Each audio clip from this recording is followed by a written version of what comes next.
June 9th, 1944. Just 3 days after D-Day. The dawn mist hangs low over the hedgerows near Normandy, Normandy.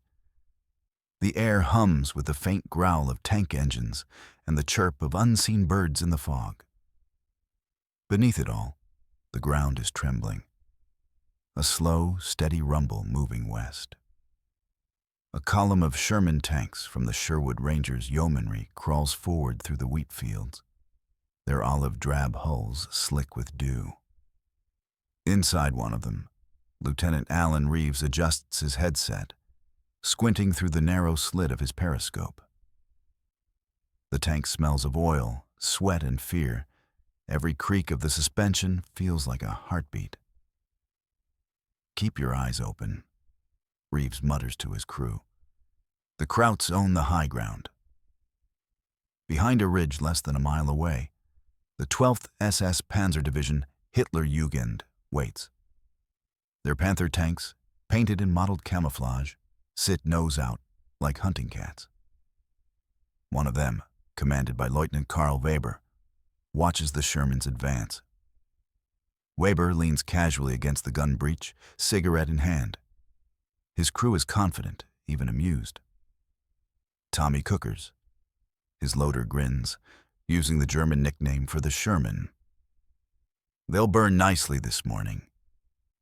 Weber laughs. The Panther's 75mm KKK 42 L70 gun can punch through a Sherman's armor from over 2 kilometers away. The Americans and British, they believed, were sending men into metal coffins, undergunned, under-armored, and doomed. Through the smoke of his cigarette, Weber spots the first Sherman cresting the rise. He doesn't hesitate.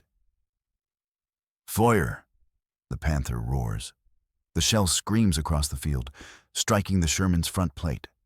A flash, a plume of fire. The tank's turret is hurled into the air like a child's toy. Weber's gunner reloads. Another shot. Another Sherman burns. Inside Reeves's tank, the crew feels the shockwave even before they see the explosion. "Christ!" someone yells over the radio. "They've got us zeroed in." Reeves's driver throws the Sherman into reverse, treads grinding against wet soil. A second explosion shakes the ground. Another tank gone. Reeves bites down on his lip. He knows the truth. His 75mm gun can't even scratch a Panther's frontal armor, not at this range. He looks at the smoke and flame rising from what used to be his comrades and mutters under his breath, "We're just targets out here." To the German crews, the day is sport. They joke over the radios, calling the burning tanks fireworks. In their eyes, the Allies' armored divisions are brave, but hopelessly outmatched. But hundreds of miles away, in workshops scattered across southern England, a new weapon is being born, one that would soon turn those laughs into silence. January 1944. Larkhill Gunnery Range, Wiltshire, England. The winter wind cuts across the open plain, whistling through the canvas hangars and scattering papers across the mud. Engineers in grease-stained uniforms cluster around an American-built M4 Sherman, its turret removed, engine exposed, and a tangle of wires hanging loose from its interior. Standing beside the tank is Lieutenant Colonel George Witheridge, a grizzled British officer with oil on his sleeves and frustration in his eyes. He had fought in North Africa, seen his Cromwell tanks gutted by Tigers, and watched the Shermans die one after another. Now he's been given an impossible task: make this tank deadly. The Americans had given the Allies reliability. The Sherman's engine ran smooth, it was easy to repair, and it could cross any terrain. But against the thick hides of Panthers and Tigers, its 75mm gun was a pea shooter. Witheridge circles the tank, his boots sinking into the cold mud.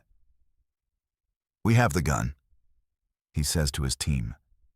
gesturing toward a long, slender barrel lying on sawhorses nearby. The Ordnance QF 17-pounder, a 76.2 millimeter anti-tank cannon capable of punching through 150 millimeters of armor at 1,000 meters. But it doesn't fit, one of the engineers replies grimly. The breech is too long, the recoil too violent, the turret too cramped. Then make it fit, Witheridge snaps. For weeks, sparks and shouting fill the workshops.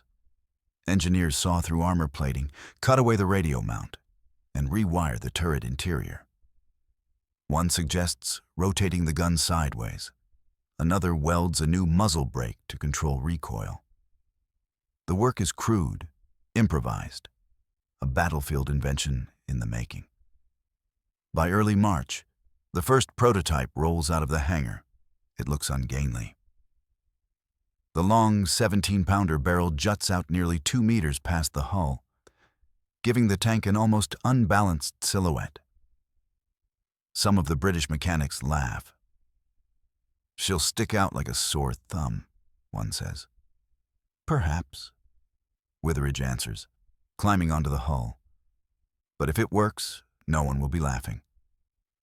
At the firing range, a captured German Panther sits downrange, its armor plate pocked from earlier tests. The crew loads a 17-pounder AP round. Witheridge nods. Fire. The gun thunders. The sound is sharper, deeper than the old 75 millimeter. A moment later, the Panther's front plate explodes inward. Clean. Devastating. The shell tears through the interior and blows out the engine block. Smoke and flame pour from the wreck. Silence. Then cheers. One of the gunners removes his headset and grins. "Bloody hell, sir." That went straight through it. Witheridge looks down the range at the burning German tank. His voice is quiet. "Gentlemen, we've evened the odds." Word spreads quickly. In every British armored regiment across southern England, crews begin receiving modified Shermans. 1 in every 4 converted into what they now call the Sherman Firefly. To the untrained eye, it looks the same. But the difference lies in that long, lean barrel, a predator's weapon. Still, many are skeptical. Some say it's too awkward, too long, too easy a target. But the veterans, the ones who saw friends burn inside their tanks, they know better. And soon, in the hedgerows of Normandy, they'll have their proof. July 8th, 1944. Saint-Aignan-de-Crampsnil, south of Caen. The morning air is heavy with smoke and flies. The wheat fields shimmer in the rising heat. Stalks swaying like golden waves around the hidden British armor of the Sherwood Rangers yeomanry. The distant rumble of artillery never stops. A constant thunder rolling across the Normandy countryside. Inside one of the new Sherman Fireflies, Lieutenant Joe Ekins, a 21-year-old gunner, wipes sweat from his brow. His crew waits in tense silence, the smell of cordite and oil thick in the cramped interior. Through the periscope, Ekins sees movement. Black crosses gliding between the hedgerows. "Panther, 11 o'clock," calls Sergeant Gordon, his voice steady despite the pounding in his chest. "Range, 800 yards. He hasn't seen us yet across the field. 3 Tigers of the Schwer SS Panzerabteilung 101 advance toward the village. Leading them is SS Hauptsturmführer Michael Wittmann, Germany's most feared tank ace. 138 confirmed kills. His Tigers had torn through British and Canadian armor for weeks, earning him a legend whispered by Allied tank crews with both awe and dread. But today, his enemy is something new. Ekins steadies the crosshairs. "On target," he murmurs. "Fire." The 17-pounder roars. The recoil rocks the turret, dust and metal shavings raining from the ceiling. A brilliant white flash cuts across the field. The shell slams into the first Tiger's side armor. A split second later, the tank erupts in flame. The turret lifts clean off, tumbling into the wheat. Whitman's men are thrown into chaos. "Hit!" Gordon shouts. "Load again!" Ekins doesn't hesitate. He swings the gun toward the second Tiger, which has already begun turning its turret in their direction. He breathes out slowly, his world narrowing to the reticle and the enemy in his sight. Fire! Another thunderclap. The shell streaks out, straight through the Tiger's gun mantlet. The explosion blows open the front hull, fire bursting from every seam.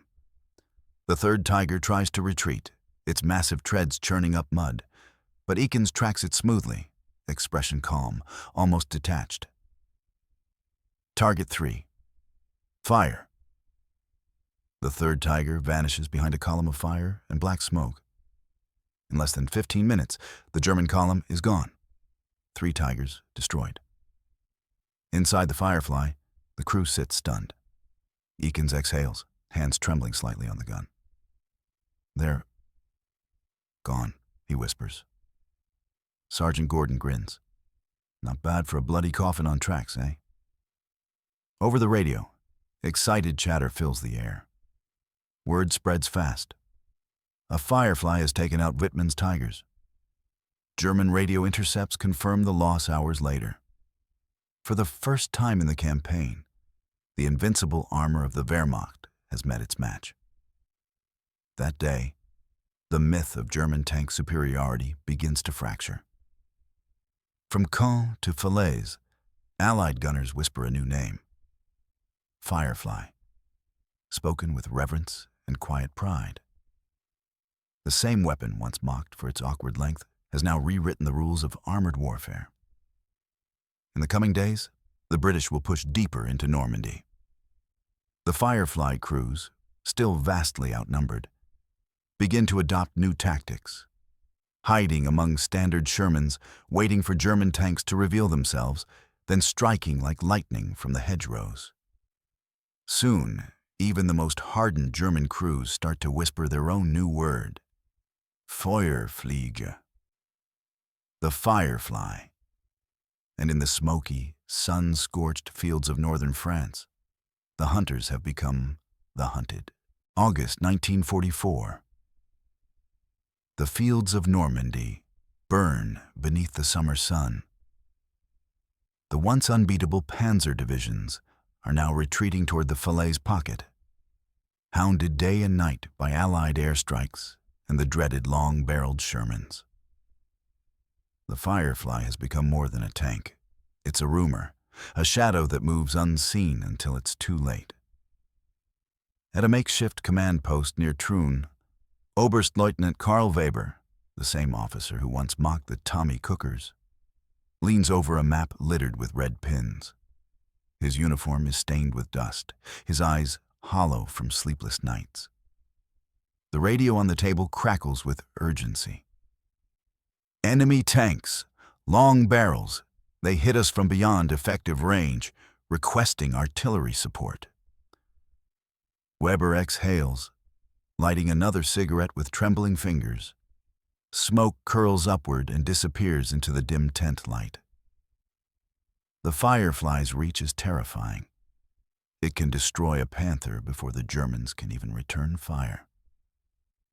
Entire armored platoons are being knocked out at ranges that defy logic. Commanders begin issuing desperate orders. Engage from ambush only. Avoid open ground. Never underestimate a Sherman. The arrogance that once defined the Panzer Corps is gone, replaced by suspicion and fear. Out in the fields, crews begin painting crude camouflage stripes across their turrets, trying to hide the distinct barrel length of their guns. Some even attach fake branches to the hulls of their Panthers. But it changes nothing. Every time a tank catches fire, someone swears they saw a long-barreled Sherman flash in the hedgerows. Soon, Panic infects entire battalions. German spotters start mistaking ordinary Shermans for Fireflies, ordering retreats even when there's no threat. Captured reports later reveal how deep the fear had set in. One Panther commander wrote in his log, "The new Shermans can kill us at impossible distance. We cannot expose our front armor. Even hull down, we are vulnerable. Their fire comes like lightning." Meanwhile, in the Allied lines, the Firefly crews are learning to turn that fear into a weapon. They know how terrified the Germans are of their guns, so they use it. Fireflies are often positioned slightly behind regular Shermans. The standard tanks act as bait, drawing German fire. The moment a Panther reveals its position, the Firefly answers with a single, precise shot, and the field goes silent. Inside his Firefly, Lieutenant Alan Reeves, the same man who once cursed the weakest 75mm gun, whispers over the intercom before each engagement. Wait for them to laugh first, then make them stop. His crew chuckles grimly, hands poised over ammunition racks. When the enemy fires, the Firefly strikes back. And when it does, German confidence dies a little more. By September, reports from across France paint the same picture. Entire German platoons withdrawing at the mere sight of a Firefly's barrel. Even the SS divisions, once fanatical, are breaking contact after a single exchange. Weber receives word that the Allied tanks have crossed the Seine. He stares at his map, now a patchwork of arrows pushing eastward. His adjutant asks quietly, "What shall we do, Herr Oberstleutnant?" Weber exhales, eyes fixed on the horizon. "Hide," he mutters. "We'll hide until the Fireflies run out of daylight." But daylight keeps coming. By the time the Falaise pocket closes, the German armored might that once terrorized Europe is shattered. Burned-out tanks dot the fields, their twisted hulks black against the golden wheat. Among them, the long barrels of Fireflies gleam faintly in the setting sun. And though the crews are too tired to celebrate, they all feel it, the turning of the tide. For the first time, Allied tankers no longer fight with desperation, but with confidence. The hunter's fear has become the hunted's dread. In Normandy's dust and ruin, the laughter that once echoed through German radios has gone quiet. March 1945. The Rhine River, near Wesel. Morning fog rolls across the shattered bridges and burned-out villages marking the German frontier. The war is in its final, violent breaths. The air hums with the distant thunder of artillery, echoing like a heartbeat across the frozen plains. In a shallow ditch beside the road, a Sherman Firefly from the 11th Armored Division sits idle. Its long 17-pounder barrel draped in burlap and mud to mask the shine of steel. Inside the turret, Lieutenant Joe Ekins, once the young gunner who brought down Wittmann's Tigers, wipes condensation from his gun sight. His hands are steady, but his face is older now, lined and weary. Through the mist, the outlines of German armor emerge on the opposite bank. A lone panther, blackened by soot, limping forward through the mud like a wounded animal. Behind it, a handful of infantry stumble along the roadside, their faces hollow. The Reich is dying, but it refuses to fall quietly. Ekins steadies the scope. He doesn't need an order. He doesn't even speak. He simply inhales, exhales, and squeezes the trigger. The Firefly bucks violently. A flash of white fire lights the fog. The armor-piercing shell slams into the Panther's rear deck. A bloom of flame bursts skyward. The tank jerks, halts, and collapses into silence.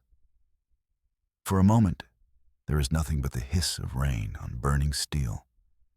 Ekins lowers his head, staring through the scope at the wreckage. He doesn't cheer. He doesn't curse. He just sits in the dim turret light. the barrel of his weapon still steaming. After all the noise, all the years, the end feels strangely quiet. Within weeks, the German armored divisions that once dominated Europe are gone, destroyed in the hedgerows of France, the forests of the Ardennes, and now the fields of Western Germany. The Tigers, the Panthers, the mythical beasts of Blitzkrieg lie abandoned and rusting in the mud. Above the Rhine, Allied fighter bombers streak through the clouds, strafing retreating convoys. Bridges collapse. The last resistance crumbles. The Luftwaffe is a ghost, the Panzerschrecks discarded in ditches, their users either dead or captured. On a ridge overlooking the Ruhr Valley, Sergeant Will Daniels stands beside Eakins. The smoke of war drifts below them. The last great industrial heart of Germany burning itself out. Their Firefly rests beside a battered tree, its green paint scarred, its barrel blackened. Daniels chuckles softly, lighting a cigarette with hands that haven't stopped shaking since Africa. "Funny thing, huh?" he says, exhaling into the cold wind. They used to call it a toy. Ekins doesn't answer. He watches the horizon, the pale sun glinting off the ruined factories, the sound of engines rumbling in the distance. Finally, he mutters, "Yeah, not much laughing left now." Down below, a convoy of Shermans and Churchills moves eastward through the mud, passing the twisted hulks of Panthers half buried in the fields. Soldiers march behind them, some singing softly, others silent, eyes hollow. The war is nearly over, but its shadow lingers in every face. The camera pans upward, over rivers and ruins, past endless trails of smoke, until the world below fades to gray. The rumble of tank engines melts into a low, rising wind. The voice of history returns. The Sherman Firefly was never meant to be a legend. It was born of desperation, an improvised marriage of American steel and British ingenuity. Yet it became one of the most feared weapons of the Western Front by May 1945. The guns finally fall silent. The surviving Fireflies, their barrels worn smooth, are left behind in fields and depots, stripped for parts or scrapped entirely. But among the men who fought in them, a legend endures. The story of a tank once mocked as weak, that became the hammer of retribution. In dusty pubs and veterans' halls, they tell it the same way. How courage and cleverness turned ridicule into respect. How the Coffin-On-Tracks became the hunter of the hunters. Years later, a British historian would write, "It wasn't the biggest tank, nor the fastest, nor the most armored. But it was the right weapon, in the right hands, at the right time." The laughter that once filled German radios has long since faded. All that remains is the echo of steel and the memory of the Firefly's sting.